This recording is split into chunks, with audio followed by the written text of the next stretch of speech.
Considering how all-encompassing the Pokemon brand has become, what with merchandising, a long-running anime series, and the slightly underwhelming Pokemon Go, it's easy to lose sight of the fact that underpinning it all is a mainline series of RPGs that consistently manages to dominate the handheld RPG market. Not including the numerous spin-offs, remakes and enhancements, by our reckoning Pokemon Sun and Moon marks the 7th mainline entry in the series that started way back in 1996 with Pokemon Red and Blue for the Game Boy. Unlike the most recent entries in several other long-running series we've seen recently, such as Metal Gear Solid 5 and Final Fantasy 15, Game Freak has chosen to leave the basic template largely untouched, albeit with a few welcome changes to the formula. After you've picked one of the 8 available characters and named them, the story begins with your Pokemon trainer being relocated with his mother to the idyllic islands of Alola. Here, he's taken under the wing of the slightly terrifying Professor Kukui, the region's equivalent of Professor Oak, who's somehow trusted by the island's residents to mentor their young whilst wearing a white coat over a bare chest. Kukui proves to be the first of many engaging new characters to be introduced to you, all of whom are a pleasure to fight alongside and against. That is, with the notable exception of Hao, who seems to have taken cues from Ocarina of Time's Navi in how to be as grating a travel companion as he can possibly be without physically reaching out of the 3GS and slapping you across the face every time he appears. What follows is a gradual, and we would argue enjoyably leisurely, introduction to the locals and gameplay mechanics, eventually leading to the core objective of capturing Pokemon, training them up by pitting them against other Pokemon, and then working your way through the lengthy but excellent story until you're the very best, like no one ever was. Although some vocal fans of the series have argued that this build-up is too slow, we can't say that it ever really bothered us. While it's true that veterans of the series will already know much of what the game is teaching, we found the process of spending time in the wonderful new setting was a pleasure in and of itself, and also provided a great introduction to the changes that Game Freak have made. Many of these changes are exceedingly welcome. For example, HMs, or hidden machines, are no more. What this means in practice is that you no longer need to waste spaces in your team of 6 Pokemon on monsters who can carry out specific moves to get you around the map. Instead, you can quick summon your right Pokemon at any point regardless of whether or not they're equipped. This includes Taurus, who can run you around and smash through rocks, Lapras, who can transport you over bodies of water, and Charizard, who can fly you around at the expense of a sweaty crotch.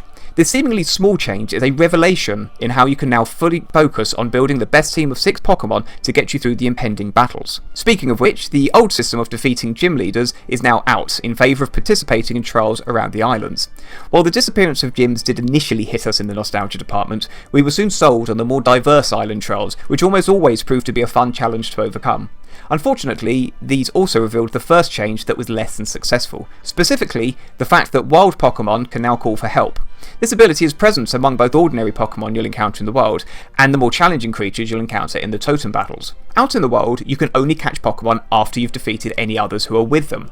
Frequently, we found ourselves on the verge of throwing out a Pokeball just as the Pokemon called for backup, leading to us having to take down the partner Pokemon before we could get back to the capture attempt. The fact that they can then call for a second backup Pokemon, again frustrating your attempt to capture them, feels almost willfully obnoxious in terms of game design. The battles themselves are still turn-based affairs, and have also seen some minor changes. The best of these is the addition of the effectiveness of each of your Pokemon's moves against your current opponent. This is again something that's likely to upset veterans most resistant to change, but we actually enjoyed not having to commit to memory what subtypes of Pokemon and movesets were effective or not effective against what. Particularly as Pokemon types have, arguably unnecessarily, expanded rather too much since the earlier games of the series. The ability to share XP equally amongst your squad, regardless of who participates in a battle, is made available early on in the adventure, which is something we also welcomed, as it made the levelling of our Pokemon far less grindy. Z moves felt rather superfluous though. These are powerful moves which arise when your Pokemon is equipped with a Z crystal, but we could have lived without them, particularly as they all come with their own slightly overlong and annoyingly unskippable cutscene.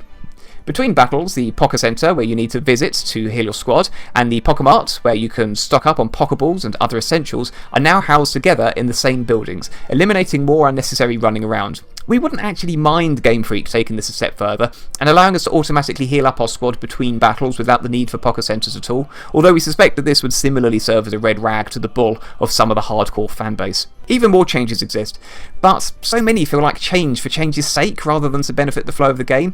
For example, Pokemon is now the latest franchise to use Uncharted 4 style dialogue options that make absolutely no difference to the progression of the plot. There's also a mini-game called Pokemon Refresh, which, while necessary for some evolutions, feels reminiscent of something like Nintendogs and is just, frankly, a bit dull. Graphically, there are few complaints. The new region is absolutely stunning, and the gorgeous, bright and sunny visuals will please anyone who, like us, comes from a climatological crap hole of a country. There's even a time disparity between the two versions available, in that their in-game clocks are set 12 hours apart. This means that, if you play mostly during the day and want it to be daytime in-game, then Pokemon Sun is the version you'd need. If you play by day but want it to be mostly nighttime in-game, or vice versa, then you should seek out Moon. We were initially concerned that both versions may have been overly optimised for the new 3DS hardware, particularly as even on that format the framerate occasionally drops noticeably. However, we're pleased to report that the game looks just as visually pleasing on the older hardware, although it is slightly disappointing to note that regardless of your choice of 3DS, the 3D effect is mostly deactivated. The fact that the 3DS hardware is clearly running at its limit is further manifested in some of the loading times. For example, after every battle on the original 3DS, a black screen presents itself for 3 seconds. While the graphical design of the game is top drawer, more questionable is some of the choices Game Freak has made in how it has presented the islanders' sense of fashion. Although the relaxed dress sense exhibited by actual Hawaiians has certainly proven to be a partial influence in game, it's all been run through a rather odd Japanese reality filter that's resulted in some of the worst character costumes we've seen outside of Pokemon Go. Putting aside the Professor, who seems to have perfected the skill of wearing a lab coat like a Flasher-Mac, the game's antagonist, Team Skull, looked like a tweeny boy band interpretation of a preschool LA gang member. We're equally as conflicted about the game's audio. While the tropical remixes of the Pokemon themes that we've grown to love over the decades provide the perfect accompaniment to our island adventures, it's extraordinary to think that, 2 decades on, Game Freak still can't be bothered to give the Pokemon proper cries. It is particularly jarring as Pikachu alone sounds like he does in the anime. In fact, it still beggars belief that we're playing showpiece RPGs in 2016 that still haven't been fully voice acted. Nevertheless, Pokemon Sun and Moon remains largely a triumph. Like the superbly judged island variants of the original generation of Pokemon provide a new twist on a well-loved heritage, so this is a game that expertly straddles a tricky divide between serving veterans of the series while proving an excellent jumping-in point for beginners. But, as fun as this game is, and as welcome as many of the changes are, we really do feel that this is the tying-up point for a Pokemon game that's predicated on random battles and grinding. On the one hand, this is the best Pocket entry since Ruby and Sapphire. On the other hand, it's difficult to not class that as faint praise, considering Ruby and Sapphire were released in 2003, an epic 13 years ago. With the new year will arrive new Nintendo hardware in the form of the Nintendo Switch, and with it we want to see a true progression in the mainline Pokemon franchise. While Pokemon Sun and Moon continues to ride the success of its predecessors, this is a series that's of a high enough quality to deserve more than iterations. It therefore gets a score of 84%.